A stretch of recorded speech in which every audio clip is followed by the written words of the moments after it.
Greetings, everybody. It's Jim. I get to go over another space game today, but this one's basically on the grand strategic level where you're trying to take over the entire galaxy.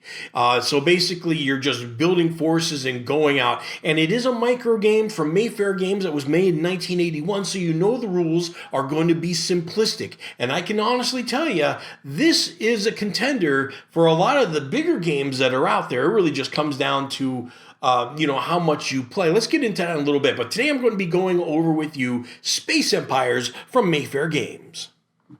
I want to be perfectly clear, we're not talking about the Space Empires from GMT Games. We're talking about the Space Empires from Mayfair Games. The actual GMT version isn't even called Space Empires officially. It's called Space Empires 4X. As you can see, the 4X in the bottom right-hand corner there. It just happens to be ever so slightly away from the main title. And of course, they want to have everybody call it Space Empires, but they got to call it Space Empires 4X because obviously Mayfair still probably owns a trademark, and whoever owns that, what have you. But a little bit of chutzpah, as the Jews would say, and the Paranoia RPG would say, is basically you got some kahunas GMT games that try to skirt around that a little bit. So points to you for that one. And even though the GMT version called themselves Space Empires 4X, the 4X still applies to this version of Space Empires from Mayfair, made back all the way in 1981, because it has the four food groups of 4X. The 4Xs are Explore, you're going out into the map and you're exploring the universe, and you're going to expand your horizons in the borders of your dominion, and then exploit those resources to all the planets and galaxies you control, and of course to exterminate the other players. One thing I really respect here is the setup for this, because the possibilities are great. Here's the thing. Every one of those large dots on the map there are basically homeworlds, right, of a specific race. But in most games, even great games as very popular as Twilight Imperium, you get one race, okay? Here you start off with two. So not only are you in different random spots on the map, because the whole idea is you're not close together necessarily, because there was this big galactic council, so everybody was split and making alliances on the fly, so you don't know really where you're at first. So not only do you have to figure out the strategies of one race, you have to figure out a strategy of two races, and not only that, how they work together, and then when you add the fact that there are other players that have to figure out the same thing and how your combination is going to affect their combination, oh, it's terrific. Hey everybody, if you care about board gaming history, you're going to want to go check out Quebec 1759 on Kickstarter right now. It's the first game back then to use blocks as a means of fog of war in the game. And of course, Dungeon Runner has a PDF version that I just put out that's on Kickstarter, and you can get a deck as low as $1. Okay, so any space races that isn't being controlled by either players is going to be neutral, but unlike other games where they have a little militia force, which these do too, but it doesn't mean that they're weak, because these are random planets and they have a different, we're going to get into the ship pool in a little bit, but some races actually, even with only two ships, they are very formidable indeed. So depending on what you have and your opponents have may force you to be more or less aggressive. You may just very well, for the entire game, leave some races completely alone. So here we have all the counters that are in the game, and of course it's a gamey thing where they have a fleet pool, of basically all the ships that you can have at any one time. So like in the upper left-hand corner, that race of the blue ships, that's all they can produce, or not all they can produce, but it's all of the ships that they can have on the board at any one time. Now, you can come up with all kinds of science fiction-y reasons, population, production, maybe just communications, being able to coordinate an attack and such like that. But whatever, that's the reason. Now, you could see that in the middle there where there's yellow and there's black, you can see the definite contrast. Yellow are the weakest, but they have the most ships. And then at the same time, the black are some of the most deadly in the game, but they only got 4 ships that they could play with at all. And this is a kind of also imperative of what happens when you got 2 different races and which ones you want to conquer first that work well maybe with your races, especially in the advanced game where they start giving you powers as well. Here, the races are more straightforward. The number on the left is the strength of the unit. The number on the right is the movement of the unit. It's as simple as that. And there's nothing getting in the way. There's no asteroids. There's no nebulas in the game, even though it could be interesting if they did that, but they just made it completely wide open. Okay, so now another thing is in this game, as you can see, there's 5 of them in the game, but there's 2 little. I'm trying to. It's so confusing. Those you can see them. They're the brown dots there, the round brown dots. Those are planetoids or asteroids, and basically they give off 1 production point a turn. Now, when you're comparing that to the homeworlds, it seems like absolutely nothing. But the thing is, when you're playing this game and you're trying to get resources to make, of course, more ships to attack everybody else, they do become somewhat very important, especially for the races like the yellow race there, because they have a lot of small ships and they're going to go through a lot of them.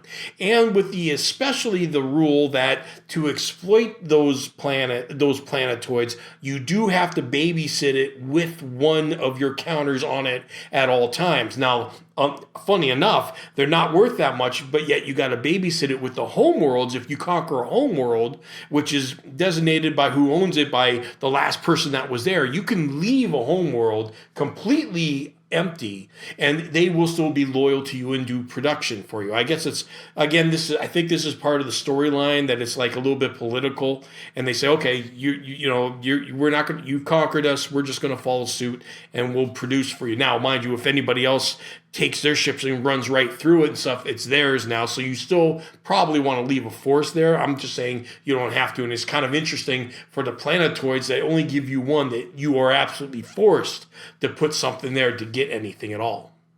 So the combat results table is pretty straightforward, with the exception of one thing that really adds some interesting things to it. But the combat results table is just like anything else, where it's based on odds, and of course, overwhelming forces win the day. Okay, C means it's contact, it's no effect. AE means the attacker is eliminated. DE on the other end, where you have the overwhelming odds as the attacker, means that the defender is eliminated. And EX is the most interesting though, because it means an equal exchange. Now, the thing is about an exchange, it means the weaker force is eliminated, but the attacker loses the amount of strength points that the defender had. So if the defender had 3 ships with a strength of 6, that's 18 strength points that they have to lose. Okay, the thing is that makes it interesting, there's no change. You can't say, okay, I lose half a ship. So if you have to lose like 5 points and you have a ship that's worth 8 and that's all you've got, that ship's gone. Okay, so pretty interesting there of how that works out at times. Now, I was just about to talk about the abilities in the advanced game, because in the advanced game, everybody has abilities, while in the basic game, they only have their stats to differentiate between themselves. But I wanted to point out about something very actually important. Remember how I was talking about, that there's no nebulas and there's no asteroid belts that these ships have to dodge around? Well, they can't pass through each other, however, and this is what the abilities reminded me of, because they talk about zone of control for a little bit. The ships do exert a zone of control, 1 hex around itself. So anytime a ship enters a zone of control of an enemy ship, they are not only forced to stop, they're forced to attack as well. There's going to be combat there, so you can't just do that willy-nilly. Now, what makes this even more interesting is the fact, again, going back to the fleet pool of the limited number of ships you may have. As powerful as those black ships are, and I tell you they are, they are limited in so much because they just can't get around other people. Can you imagine if you wanted to just slow them down? You could just surround them with suicide ships, and just let them, okay, every turn they can't do anything or move because they got to stop, attack, and then they are going to be very, very slow, even though they already have a movement of 4 to get to anywhere they want. Mind you, that can only be done by races like the yellow ships that have a lot of them that can surround it, right? So that's also another thing. It's all about logistics again, to get everybody to attack at the same time so you can get those overwhelming odds. So it's really going to be interesting to see, again, what ships you start with and what your opponent has. I really love that about it. So let's go now into the advanced game, which now talks about the abilities that these races have. Okay, and you also go in order, by the way, in this game, you do go in order of the letter of the race. Okay, so all these races actually have names in the book, but you do go by initiative of the letter. So if again, another random part of it, depending on what races you get as opposed to others. So that's the order that you go into, and then they have abilities. Like some of them have some ships that can warp anywhere on the map except for an enemy zone of control. That's the guys that are D, and they were already fast to begin with. Now they can warp anywhere. I mean, that's kind of crazy.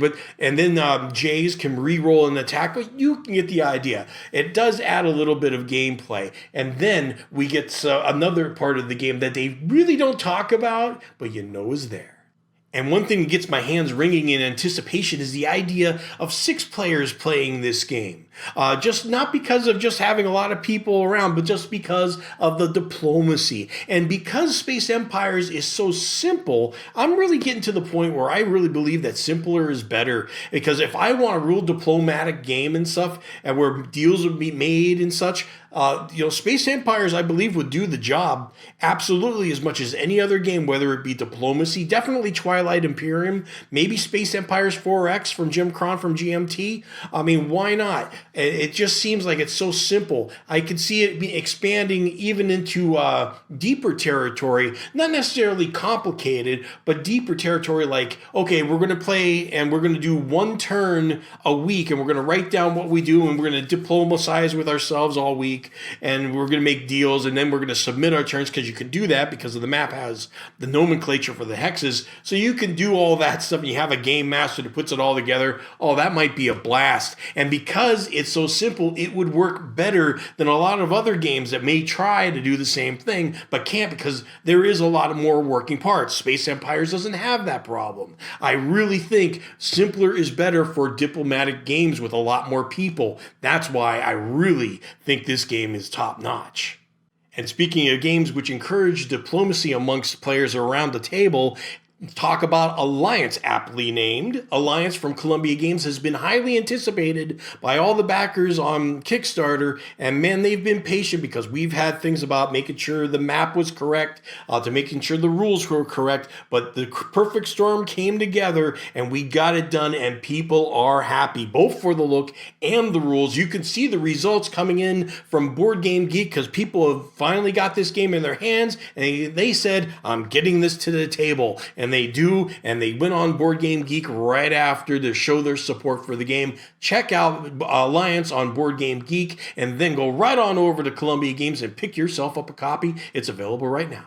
Now, this is the only sad part here because, I mean, if you've watched the video this long, I mean, you're probably really thinking about picking up this game. Unfortunately, you go to eBay, you're going to be finding out that you're going to be paying $160 minimum for it. I got lucky on the trade, and I'm frugal, and I'm very resourceful, and you can be too. I'm not saying you might find a copy, and hopefully you'll be able to get one, but maybe the best way to do it is actually just kind of download and play it and stuff like that, or find it at a convention and play it if somebody has it or something like that. I'm not sure how that's going to work, but the game is so very simple. And if you do find out who owns the rights to this game anymore, it's not in Mayfair's hands because they're defunct. But let me know in the comments down below. I am trying to pick up all these mini micro games just to bring them new life, not to try to think I'm going to be a millionaire or anything like that. I just did buy Clavius, by the way, the rights to Clavius from Kerry Anderson. That game that I talked about so much that redeemed itself. I bought the rights to it, and I'm coming out with it on the Kickstarter sometime in the next few months. So look for that one. But anyway, guys, I hope you can find a copy of Space Empires and give it a shot. And I'll see you next video.